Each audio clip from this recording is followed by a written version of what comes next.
Assalamualaikum warahmatullahi wabarakatuh. Alhamdulillah wassalatu wassalamu ala Rasulillah wa ala alihi wa sahbihi wa sallam tasliman katsira. Amma ba'd. Akhi ukhti rahimakallah. Tentunya kita bersyukur kepada Allah Azza wa Jalla di setiap keadaan kita, di semua kondisi dan di semua apa yang Allah Subhanahu wa taala telah tetapkan dalam kehidupan kita. Salawat dan salam kita berikan kepada Nabi yang kita cintai, Rasul yang kita muliakan, Muhammad sallallahu alaihi wasallam. Semoga salawat dan salam terlimpah tercurah kepada keluarga beliau, kepada sahabat-sahabat beliau, dan kepada seluruh dan segenap manusia yang senantiasa istiqamah menatapi jalan sunnah beliau sallallahu alaihi wasallam hingga hari kiamat kelak. Akhi ukhti rahimakallah, siapa di antara kita yang tidak pernah terjerembab di dalam sebuah kesalahan dan dosa? Dan siapa di antara anak Adam yang mereka tidak pernah terjerumus di dalam sebuah kemaksiatan dan keburukan? Di antara tabiat manusia dan di antara sifat manusiawi seorang hamba Allah Azza wa Jal, sebagaimana apa yang dikabarkan oleh Rasul kita yang mulia Muhammad sallallahu alaihi wasallam, adalah mereka yang senantiasa terjatuh di dalam sebuah kesalahan dan kemaksiatan. Rasul kita Muhammad sallallahu alaihi wasallam dalam sebuah sabdanya, beliau sallallahu alaihi wasallam bersabda, setiap anak Adam, setiap kita manusia adalah orang-orang yang akan selalu dan senantiasa berbuat kesalahan dan diiringi dengan kesalahan ditambah dengan kesalahan-kesalahan yang lain. Itulah sifat manusia. Namun sallallahu Nabi kita Muhammad sallallahu alaihi wasallam menyebutkan di antara sekian banyaknya orang-orang yang mereka berbuat kesalahan adalah mereka yang selalu segera bertaubat kepada Allah Rabbuna tabaraka wa ta'ala. Ikhwan dan akhwat, akhi ukhti rahimakallahu ta'ala, barakallahu fikum. Ketika Nabi kita Muhammad sallallahu alaihi wasallam menjelaskan bahwa kita manusia orang-orang yang selalu berbuat kesalahan, bahwasanya kita manusia orang-orang yang selalu melakukan kemaksiatan. Terkadang kita berada di atas jalan-jalan di mana di jalan itu terdapat kemurkaan Allah Rabbuna tabaraka wa ta'ala. Tentunya kita perlu ketahui bahwasanya ada sebab-sebab yang menjadi sebab induk daripada berbagai kemaksiatan. Berbagai sebab-sebab yang menjadi sebab induk daripada segala macam dosa dan keburukan yang dilakukan oleh seorang muslim, dilakukan oleh mereka hamba-hamba Allah Rabbuna tabaraka wa ta'ala. Maka akhi ukhti rahimakallah, ana mengajak antum sekalian untuk sedikit kita merenung kepada apa yang menjadi sebuah nasihat dari sebagian para ulama kita terdahulu. Mereka orang-orang yang lebih mengenal agama, lebih paham tentang bagaimana memanajemen hati-hati mereka, mengatur keadaan jiwa mereka agar mereka senantiasa menjadi hamba-hamba Allah dan menjadi jiwa-jiwa yang bersih, menjadi jiwa-jiwa yang suci, menjadi jiwa-jiwa yang siap untuk bertemu dengan Allah Azza wa Jal. Karena ketahuilah wahai kaum muslimin muslimat sekalian rahimanillah wa iyyakum, bukankah Allah Azza wa Jal pernah menyebutkan dalam salah satu firman-Nya, qad aflaha man zakkaha wa qad khaba man dassaha. Sungguh beruntung orang-orang yang mereka senantiasa mensucikan jiwa dan hatinya. Sebagaimana juga telah merugi dan sangat merugi orang-orang yang mereka itu telah mengotori, membuat jiwa dan hati mereka itu ternodai. Mereka lah orang-orang yang akan merugi kelak di sisi Allah Rabbuna tabaraka wa ta'ala. Akhi ukhti rahimakallah, tahukah kita semuanya dan tahukah antum sekalian bahwa ada 3 sebab yang menjadi usul daripada atau menjadi faktor utama daripada berbagai dosa dan maksiat yang terjadi. Ada 3 sebab utama kenapa berbagai dosa dan maksiat itu dilakukan oleh seorang hamba Allah Azza wa Jal. Lihat bagaimana salah seorang alim salah seorang yang zahid, salah seorang yang abid di kalangan orang-orang yang terdahulu, Syekhul Islam Al-Imam Ibnu Qayyim rahimahullahu taala, beliau pernah menyebutkan dalam sebuah kitab beliau, dalam kitab Al-Fawaid Ibnu Qayyim Al-Jauziyah rahimahullah, beliau menyatakan usulul khataya kulluha thalathah, bahwasanya yang menjadi sebab dasar dari berbagai dosa dan maksiat ada pada 3 keadaan, ada pada 3 sebab, ada pada 3 hal. Ini kata beliau rahimahullahu taala, beliau mengatakan yang pertama adalah al-kibru. Yang pertama sebab daripada semua jenis-jenis dosa dan maksiat, kata beliau rahimahullah, adalah al-kibr, kesombongan. Wa huwa alladhi asara iblisa ila ma asarah. Dan ini yang menjadikan iblis mendapatkan apa yang akhirnya mereka dapatkan. Dan kita semuanya tahu apa yang menjadi sebab atau apa yang didapatkan oleh iblis. Padahal sebelumnya mereka adalah makhluk yang Allah Subhanahu wa taala berikan kepada mereka surga. Yang Allah Subhanahu wa taala biarkan mereka untuk menikmati berbagai keindahan-keindahan kenikmatan surga. Allah izinkan mereka untuk menempati surga di awalnya. Namun ternyata karena sebab ini Allah Subhanahu wa taala usir mereka daripada surga Allah Azza wa Jal, sebagaimana hal yang Allah Subhanahu wa taala sebutkan, qala khruj minha mad'uman madhura. Keluarlah kalian dari surga ini dalam keadaan terhina, dalam keadaan terusir, dalam keadaan tercela. Keluarlah kalian dalam keadaan bukan sebagai makhluk yang terpuji, dan seterusnya. Ini yang Allah Subhanahu wa taala sebutkan. Dan sebab kenapa mereka diusir oleh Allah dari surganya, karena ada sebab dosa, dan ini adalah dosa yang pertama yang dilakukan oleh iblis, yang kemudian diikuti oleh orang-orang yang sekarang ini, diikuti oleh anak-anak Adam. Dan ini menjadi sebab yang pertama kali. Dosa yang pertama yang dilakukan oleh iblis adalah kesombongan. Di mana kesombongan letaknya? Kesombongan iblis terletak ketika Allah Subhanahu wa taala setelah menciptakan mereka dari api, Allah Azza wa Jalla ciptakan Adam alaihi salam dari tanah.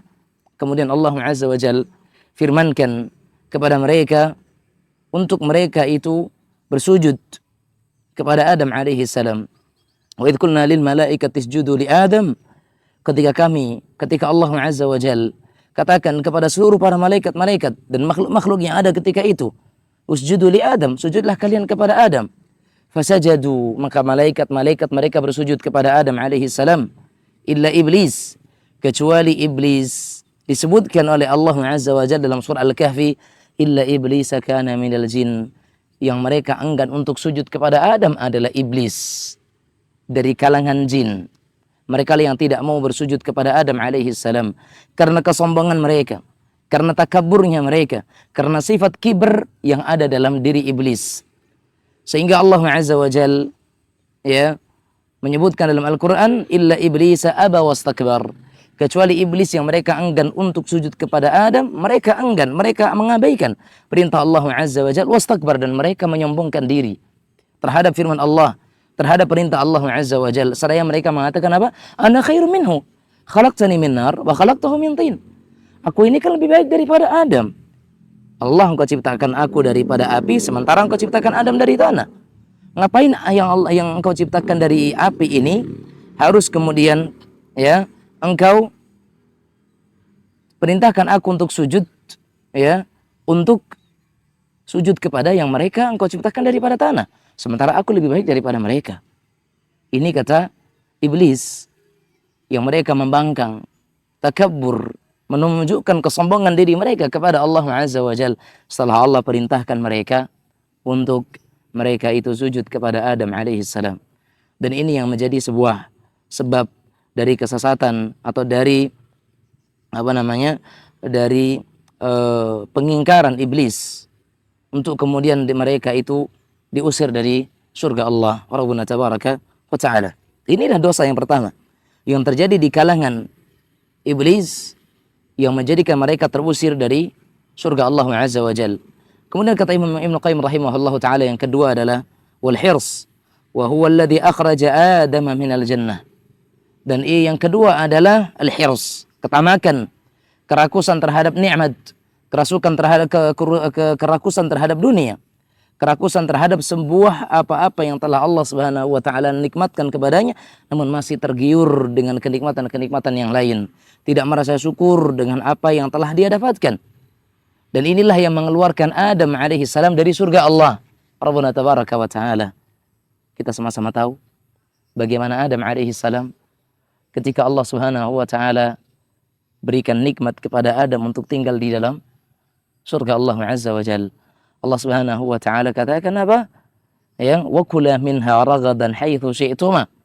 Makanlah kalian berdua, Adam dan Hawa, di dalam surga ini segala sesuatu yang kalian inginkan, segala sesuatu yang kalian mau, yang kalian harapkan. Wala taqrab hadhihi syajarah. Tapi satu hal yang aku wanti-wanti kepada kalian, kata Allah Azza wa Jalla kepada Adam dan Hawa, la taqrab hadhihi syajarah. Jangan engkau dekati pohon yang satu ini. Jangan engkau dekati satu pohon ini. Ya, fatakuna minal, ya, karena engkau akan menjadi orang-orang yang bodoh, ya. Engkau akan menjadi orang-orang yang celaka, engkau akan menjadi orang-orang yang binasa, kata Allah Rabbuna tabaraka wa taala. Jangan engkau dekati pohon ini. Tapi lihat bagaimana rasa tamak dan rakusnya seorang anak dan seorang manusia, hamba Allah Azza wa Jalla, terhadap apa yang sudah dia dapatkan untuk mendapatkan yang lain yang belum dia dapatkan. Dan itulah yang menimpa Adam alaihi salam. Dia ditimpa dengan sebuah penyakit dan dosa yang itu menjadi sumber-sumber dosa yang lain, yaitu adanya ketamakan dalam diri Adam alaihi salam dan Hawa, yang itu mengeluarkan mereka berdua dari surga Allah Azza wa Jalla. Makanya Allah Subhanahu wa taala katakan fala taqrab hadhihi syajarah fatakuna minadh dhalimin. Jangan kalian dekati pohon ini maka kamu menjadi orang-orang yang zalim. Fa azallahuma asyaitanu anha fa akhrajahuma mimma kana fihi wa qulna ihbitu ba'dukum li ba'din adu. Kata Allah Azza wa Jalla, tapi ternyata mereka disesatkan oleh syaitan, mereka digelincirkan oleh syaitan, mereka dibuat dan diberikan tipu daya oleh syaitan, sehingga akhirnya Adam dan Hawa mengikuti tipu dayanya dan mendekati pohon tersebut, sehingga mereka pun akhirnya mengambil dan memakan dari buah yang Allah Subhanahu wa taala larang tersebut. Padahal nikmat surga semuanya untuk mereka. Hanya satu kenikmatan atau hanya satu hal yang dilarang oleh Allah Rabbuna tabaraka wa taala untuk dimakan, tidak dimakan oleh Adam dan Hawa alaihi salam, yaitu syajaratul khuld. Yang ini dilarang oleh Allah Azza wa Jalla, tapi ternyata ketamakan yang ditumbuhkan, yang dimunculkan oleh syaitan kepada keduanya membuat mereka berdua itu tertipu, dan kemudian mereka itu akhirnya memakan setelah mereka mengambil dari pohon dan buah yang Allah Subhanahu wa taala larang dari mereka untuk mengambilnya. Dan ini adalah menjadi sebab Adam alaihi salam dan Hawa dikeluarkan oleh Allah Subhanahu wa taala dari surganya. Qulna bitu ba'dukum li ba'din adu. Dan keluarlah kalian daripada surga ini yang kelak nanti satu sama lain kalian akan menjadi saling bermusuhan, kata Allah Rabbuna tabaraka wa taala. Ini sebab dosa yang kedua. Setelah yang pertama adalah kesombongan yang terjadi pada iblis, dan yang kedua ketamakan yang terjadi kepada Adam alaihi salam dan Hawa. Yang ketiga kata beliau wal hasad wa huwa alladhi jarra ahad ibni Adam ya ala akhihi. Yang ketiga adalah al-hasad, kedengkian. Dan itu yang menjadikan sebab salah satu putra Adam menzalimi, melukai dan bahkan membunuh saudaranya sendiri. Apa yang dilakukan oleh Qabil kepada saudaranya Habil, yang menyebabkan Qabil ini senantiasa mendapatkan dosa. Setiap kali ada kasus pembunuhan, tidaklah pembunuhan itu terjadi, melainkan ada dosa yang ditimpakan oleh Allah Rabbuna tabaraka wa ta'ala kepada pembunuh pertama dalam sejarah kehidupan manusia. Itu salah satu putra Nabi Adam alaihi salam. Maka ini adalah tiga sumber dosa yang disebutkan oleh Imam Ibnu Qayyim rahimahullahu taala. Adanya kesombongan, adanya ketamakan, dan adanya kedengkian dalam diri seseorang. Makanya kata beliau alaihi rahmatullah, beliau mengatakan, "Faman wuqiya syarra hadhihi thalatha faqad wuqiya syarr." Maka barang siapa yang dijaga oleh Allah Subhanahu wa ta'ala dari keburukan tiga perkara ini, maka sungguh dia telah dijaga oleh Allah Subhanahu wa ta'ala dari semua jenis-jenis keburukan. Karena memang sumber kemaksiatan dari sini semuanya. Kenapa demikian? Kata beliau rahimahullah ta'ala, beliau mengatakan fal kufru minal kibr. Adanya kekufuran, adanya orang yang mereka itu meninggalkan agama, meninggalkan ketaatan, meninggalkan nilai-nilai ibadah kepada Allah Azza wa Jalla karena adanya kesombongan dalam diri mereka.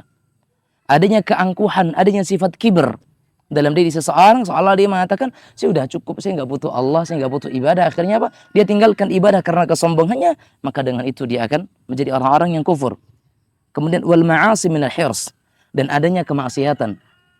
Di antara kemaksiatan misalkan mengambil harta orang, mencuri, memandang kepada hal yang diharamkan, itu semuanya karena ada ketamakan, adanya rasa kurang, adanya kerakusan dalam diri seseorang dari apa yang sudah dia dapatkan. Hakikatnya dia sudah mendapatkan begitu banyak yang nikmat yang Allah Subhanahu wa taala berikan kepada dia. Tapi ternyata dia itu masih punya rasa tamak yang menjadikan dia itu ingin melihat, ingin memiliki, ingin merasakan nikmat-nikmat atau hal-hal yang belum dia dapatkan. Dan memang itu adalah salah satu sifat yang buruk yang banyak menghinggapi diri-diri dan jiwa seorang hamba Allah Subhanahu wa taala. Wal bughyu wal zulmu minal hasad, adanya kezaliman, adanya penganiayaan, itu juga disebabkan karena kedengkian. Banyaknya orang-orang yang mereka membunuh, banyak orang-orang yang mereka menzalimi, adanya orang-orang yang mereka melukai, ya, mengintimidasi, menyiksa. Itu karena adanya kedengkian dalam diri mereka. Adanya sifat hasad, iri dalam diri seseorang kepada orang yang lain, yang membuat adanya dorongan diri mereka untuk melakukan keburukan-keburukan. Sehingga dengan itu semuanya mereka melakukan berbagai macam kemaksiatan, keburukan. Kembali lagi kita katakan bahwasanya, ingatlah Al-Imam Ibnu Qayyim rahimahullahu taala menyebutkan 3 sumber maksiat, 3 sumber dosa. Yang pertama adalah kesombongan, yang kedua adalah ketamakan dan kerakusan terhadap sesuatu yang belum dia dapatkan, dan yang ketiga adalah adanya kedengkian dalam diri kita kepada orang yang lain. Adanya kekufuran karena adanya kesombongan dan keangkuhan. Adanya kemaksiatan karena seseorang masih memiliki rasa tamak dan rakus kepada yang lainnya. Dan adanya kezaliman, adanya penganiayaan karena adanya sifat dengki dalam diri seseorang. Inilah yang disebutkan oleh Imam Ibnu Qayyim rahimahullahu taala yang menjadi renungan bagi kita bersama. Semoga apa yang kami sampaikan bermanfaat, dan semoga Allah Subhanahu wa taala menjaga kita semua, ana dan antum sekalian, daripada 3 dosa atau sumber dosa yang sangat buruk ini, dan semoga Allah Subhanahu wa taala memberikan taufik kepada kita semuanya kepada jalan yang benar. Barakallahu fikum wa jazakumullahu khairan, wabillahi taufiq. Wassalamualaikum warahmatullahi wabarakatuh.